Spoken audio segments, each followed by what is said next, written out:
Hello, everybody, and welcome back to Break the Tackle. I am Austin, the PEF Peffer, the host with the most of what? I don't know, I'm just saying stuff.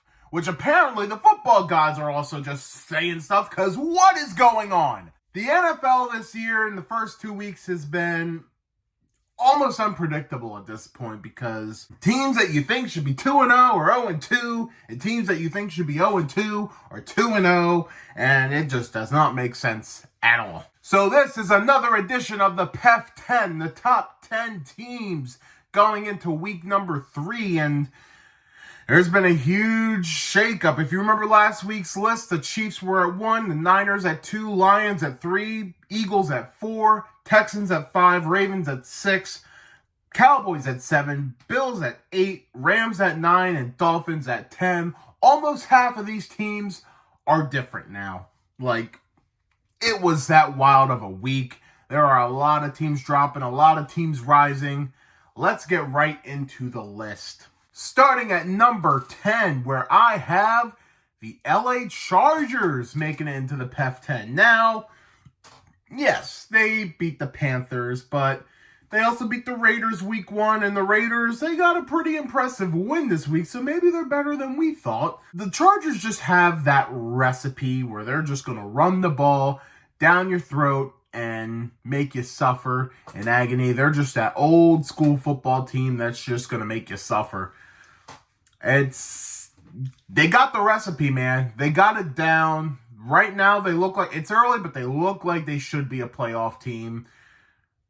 Justin Herbert's getting banged up here and there, which has me concerned, but I feel like this team's for real. They're going up against the Steelers this week. It's just going to be, that game might as well be played in black and white, because it's going to be an old school football game. So give me the Chargers at number 10. Coming in at number 9, I have the Detroit Lions taking a pretty steep drop from 3 to 9. They just had some poor coaching decisions, and they got to just run the ball. They are really good at running the ball, and I think they're throwing it too much. Just run the ball. Like, you have what it takes to get the wins. Just run the ball. You have a really good run. Run the ball! This Lions team is still really damn good. They have a great roster, one of the best rosters in the NFC and in the NFL, and I think they have what it takes. They just need to tighten up some screws and just make the right calls, and they'll be high on this list once again. Lions at 9. Coming in at number 8, though, are the team that I did not expect to beat the Lions, and that's the Tampa Bay Buccaneers. Man, I just have to stop doubting this team. Every time I doubt this team, they prove me wrong, and they have proven me wrong once again. Baker Mayfield's just getting it done, man. I mean, despite the injuries that they had on their defense, they still got the job done holding the Lions to 16 points, who I predicted would score 40+ if you watch my 5 bold predictions video, which, yeah, that aged like Dookie. The Buccaneers are, I don't know what else to say, man. Just when you count them out, they remind you to count them in. Give me the Bucs at number 8. And number 7, taking a 5-step drop, are the San Francisco 49ers. Very concerning right now. It more so just with the injuries. Like, McCaffrey's going to be out longer, and Debo is now going to be out a couple weeks, and Kittle was banged up, and Nick Bosa was banged up. Like, it's every few years the Niners just get a really bad injury bug, which they're not the only ones. Like, the NFC, a lot of NFC teams are just super, super banged up right now and cursed with injuries. And it might just be the Niners' time right now. I've got some worries. I mean, at least they managed to keep it close with Minnesota in the end, even though it did not feel as close. I think right now we just have to wait and see how it's going to play out for the Niners. But all these injuries got me concerned, but I'm going to have them at number 7. And coming in at number 6, another drop, not as big a drop. The Philadelphia Eagles going down 2 spots. They had that game, man. They had it, and I mean, I decided not to drop him too much because Barkley just catches that ball, and Eagles are probably in the top 3 this week, but things change, and that was a rough ending for the Eagles. And I thought the second half they dominated time of possession, like 2-to-1 ratio. Like, that was their game to win, and they coughed it up in the end. This is still a really good roster, and I feel like they're going to bounce back, although they got a tough opponent next week. Take a deep breath, but there's definitely some concerns with this Eagles team. I feel like the top of the NFC, there's a lot of good teams, but also a lot of flawed teams as well. And the Eagles are definitely one of them, and I have them at 6. All right, we're at the halfway point, which means it's time to acknowledge some teams that got some wins, but couldn't quite make the PEF 10. I like to call these PEFs props. And we're going to start with the Green Bay Packers. Without Jordan Love, no problem, I guess. Malik Willis gets the job done. And again, we need to give Matt LaFleur a lot of credit. He is one of the best coaches you can ask for if you're a quarterback in this league. They played a really damn good game against the Colts, and hats off to him. I damn near put them on the PEF 10. They'd probably be 11, maybe 12, because there's another team that was very tempting as well. But let's talk about the Las Vegas Raiders. Down 10 at Baltimore, 1 o'clock Eastern Standard Time. And they get it done. Gardner Minshew, his second year in a row, upsets the Ravens. Did not see that coming. That was a stunner and a half. Props to the Raiders, man. Like, they earned that win. Gotta give it to them. Didn't see it coming. The Atlanta Falcons, Monday night, Kirk Cousins, prime time, gets the job done. How about it? Like, the joke about primetime Kirk Cousins, I mean, that joke might slowly be dying. He's lost a lot of primetime games early in his career, but over the last couple of years, primetime record is not as bad as it once looked. I mean, it's still not great, but it's getting better. But yeah, I gotta give it to the Falcons, man. Ugly loss week 1. They bounce back. They get the win. Game-winning drive. Props to the Falcons. And finally, another team I really considered for this PEF 10. How about the Arizona Cardinals? Marvin Harrison Jr., the Cardinals have found him, and he shined, baby. He shined. And I really wanted to switch to the Cardinals against the Rams, but I stuck with the Rams. But I did not see that coming at all. A 31-point deficit.